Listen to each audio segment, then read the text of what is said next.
जब मनुष्य के जीवन में अचानक कोई ऐसा तूफान आता है जिसकी उसने कभी अपने सबसे बुरे सपनों में भी कल्पना नहीं की होती, तो सबसे पहली जो प्रतिक्रिया शरीर और मन में होती है वो है घबराहट। तुम्हारी सांसें अचानक तेज हो जाती हैं, मस्तिष्क शून्य पड़ जाता है, सोचने समझने की सारी शक्ति क्षीण हो जाती है और एक अनजाना, गहरा और जमा देने वाला भय तुम्हारी आत्मा को जकड़ लेता है। तुम्हें लगता है कि अब सब कुछ खत्म हो गया। तुम्हें लगता है कि जिस रास्ते पर तुम इतनी उम्मीदों के साथ चल रहे थे वो रास्ता आगे जाकर एक अंधी और भयानक खाई में तब्दील हो गया है। लेकिन मेरे बच्चे, आज अपनी इन कांपती हुई सांसों को थामो, अपनी इन डबडबाई हुई आंखों को बंद करो और मेरी इन बातों को अपनी आत्मा के सबसे गहरे तल में उतरने दो।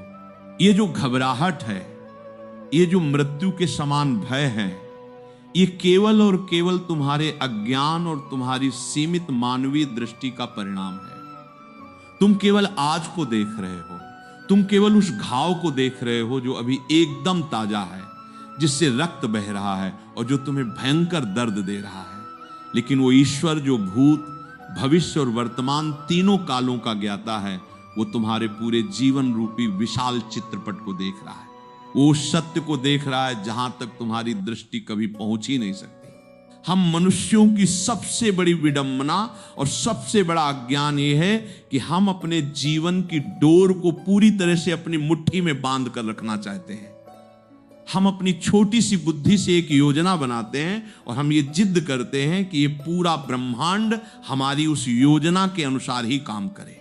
जब हमारी योजना के अनुसार सब कुछ होता रहता है तो हम बहुत प्रसन्न होते हैं। हमारा अहंकार आसमान छूने लगता है कि हम कितने बुद्धिमान हैं, हम कितने सक्षम हैं। लेकिन जैसे ही प्रकृति या नियति हमारी उस छोटी सी योजना में कोई बदलाव करती है, कोई ऐसा मोड़ लाती है जो हमारी समझ से परे है, तो हम बुरी तरह घबरा जाते हैं, हम तिलमिला उठते हैं, हम ईश्वर को कोसने लगते हैं। हम ये भूल जाते हैं कि जिस योजना को हम अपने लिए सबसे अच्छा और सबसे सुरक्षित मान रहे थे, शायद वो हमारी आत्मा के पतन का, हमारे विनाश का सबसे बड़ा कारण बन सकती थी। ईश्वर जब तुम्हारी बनाई हुई किसी योजना को नष्ट करता है तो वो वास्तव में तुम्हें बर्बाद नहीं कर रहा होता, बल्कि वो तुम्हें एक बहुत बड़ी तबाही से बचा रहा होता है। वो तुम्हारी उस छोटी और सीमित योजना को मिटाकर अपनी एक बहुत विशाल, बहुत सुंदर और बहुत ही कल्याणकारी योजना को तुम्हारे जीवन में लागू कर रहा होता है।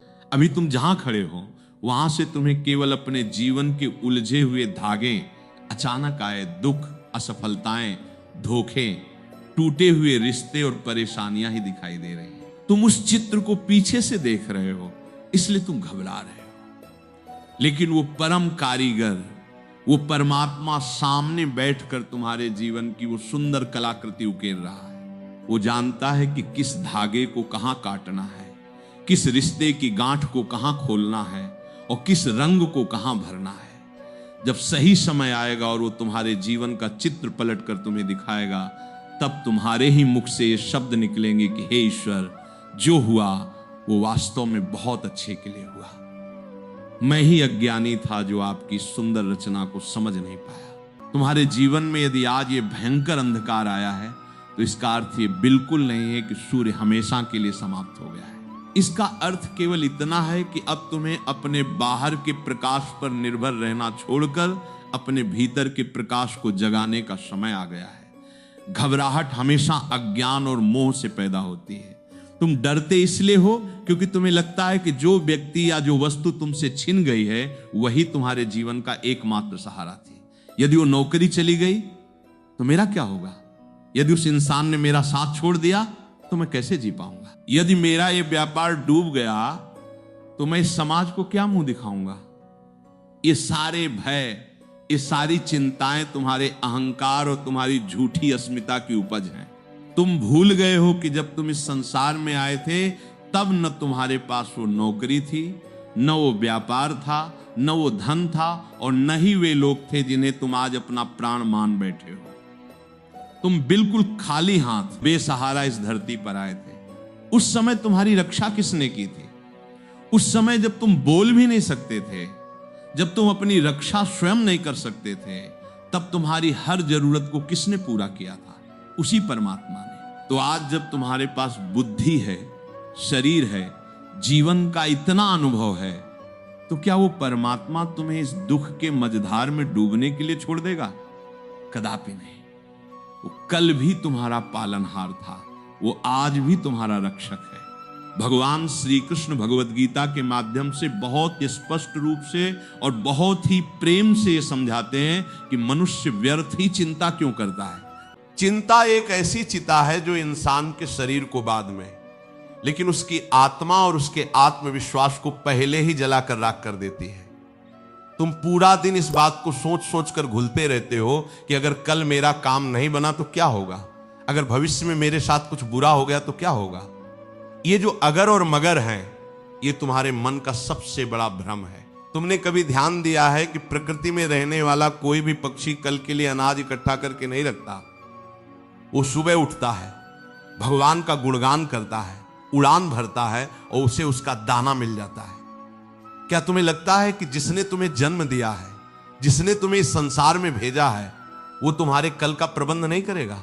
जब तुम व्यर्थ की चिंता करते हो तो तुम असल में भगवान के विधान पर, उनकी शक्ति पर संदेह करते हो। तुम ये कहते हो कि मुझे भगवान पर पूरा भरोसा नहीं है, इसलिए मैं खुद ही अपने दिमाग से सारी परेशानियां सुलझाऊंगा। और यही तुम्हारा सबसे बड़ा अहंकार है। जीवन में जो भी तुम्हारे नियंत्रण में है, उसे सुधारने के लिए पूरी जी जान से मेहनत करो। अगर व्यापार में घाटा हुआ है तो अपनी गलतियों को पहचानो, नई रणनीति बनाओ।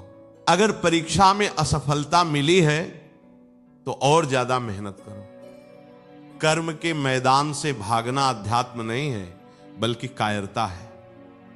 लेकिन जब तुमने अपना 100% दे दिया, जब तुमने अपनी तरफ से सारी कोशिशें कर ली और उसके बाद भी परिणाम तुम्हारे पक्ष में नहीं आया, तो वहां पर अपनी जिद छोड़ दो। वहां पर अपने हाथ जोड़कर उस विधाता से कहो कि हे प्रभु, मेरे हाथ में जो था वो मैंने किया, अब जो परिणाम आया है मैं उसे तुम्हारा आशीर्वाद समझकर स्वीकार करता हूं। मैं जानता हूं कि जो भी हुआ है वो अंततः मेरे अच्छे के लिए ही हुआ है। अक्सर हम अपने जीवन में दुखों का कारण दूसरों को मान बैठते हैं। हम कहते हैं कि उस फला इंसान ने मुझे धोखा दिया, उसने मेरे साथ अन्याय किया, इसलिए मैं दुखी हूं। लेकिन सत्य यह है कि कोई भी इंसान तुम्हें तब तक दुख नहीं दे सकता जब तक तुम उस इंसान से कोई बहुत बड़ी उम्मीद बांध कर नहीं रखते। हमारी पीड़ा का असली कारण लोगों का व्यवहार नहीं, बल्कि हमारी अपनी आसक्ति है। हम चाहते हैं कि हर इंसान हमारे मन के मुताबिक चले।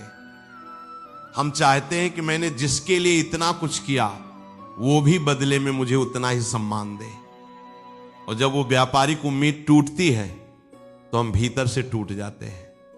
तुम्हें ये बात बहुत गहराई से समझनी होगी। धैर्य एक ऐसी शक्ति है जिसे दुनिया की कोई भी परिस्थिति हरा नहीं सकती। लेकिन हम इंसानों में सबसे बड़ी कमी यही है कि हम हर चीज तुरंत चाहते हैं। हम आज बीज बोते हैं और सोचते हैं कि कल सुबह तक उस पर मीठे फल लग जाएं। आध्यात्मिक मार्ग हो या सांसारिक मार्ग, दोनों में परिपक्व होने के लिए समय लगता है। जब तुम किसी कठिन परिस्थिति से गुजर रहे हो, जब तुम्हें चारों तरफ सिर्फ अंधेरा दिखाई दे रहा हो, तो उस समय घबराना मत। वो अंधेरा तुम्हें कब्र में दफनाने का अंधेरा नहीं है, बल्कि वो तुम्हें एक बीज की तरह मिट्टी में बोने का अंधेरा है। बीज जब मिट्टी के नीचे दबता है तो उस पर बहुत दबाव पड़ता है, उसे घुटन होती है, लेकिन उसी दबाव के कारण उसकी जड़ें फूटती हैं और वो एक दिन सीना तानकर एक विशाल वृक्ष के रूप में धरती से बाहर आता है।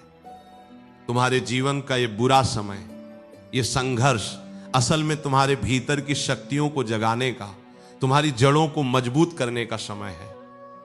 भगवान कभी भी अपने सबसे प्रिय भक्तों को आसान रास्ता नहीं देता। वो उन्हें आग में तपाता है ताकि वे कुंदन बन सके। इसलिए अपने जीवन की किसी भी परिस्थिति को बुरा मानना छोड़ दो। ये सृष्टि एक बहुत बड़ी पहेली है और हम इसका केवल एक बहुत छोटा सा हिस्सा देख पाते हैं। जब एक चित्रकार कोई बहुत सुंदर पेंटिंग बनाता है तो वो उसमें काले रंग का भी इस्तेमाल करता है। अगर तुम पेंटिंग को बहुत पास से देखोगे तो तुम्हें केवल वो काला धब्बा दिखाई देगा और तुम कहोगे कि ये कितना भद्दा है। लेकिन जब तुम थोड़ा पीछे हटकर पूरी पेंटिंग को एक साथ देखोगे तो तुम्हें समझ आएगा कि उस काले रंग के बिना उस पूरी तस्वीर की सुंदरता ही निखर कर नहीं आती। तुम्हारे जीवन के दुख, तुम्हारी असफलताएं और तुम्हारे संघर्ष उसी काले रंग की तरह हैं। अभी तुम बहुत पास से देख रहे हो, इसलिए तुम्हें केवल दर्द दिखाई दे रहा है। लेकिन जब समय का पहिया घूमेगा और तुम कुछ सालों बाद पीछे मुड़कर देखोगे तो तुम खुद स्वीकार करोगे कि वो बुरा वक्त मेरे जीवन का सबसे जरूरी वक्त था, क्योंकि उसी ने मुझे इतना मजबूत और इतना समझदार बनाया। अब अपने मन को शांत करो। अपनी सारी चिंताओं का भारी गट्ठर, जिसे तुम सालों से अपने कमजोर कंधों पर ढो रहे हो, उसे आज और अभी उस परमपिता के चरणों में उतार कर रख दो। तुम अकेले नहीं हो।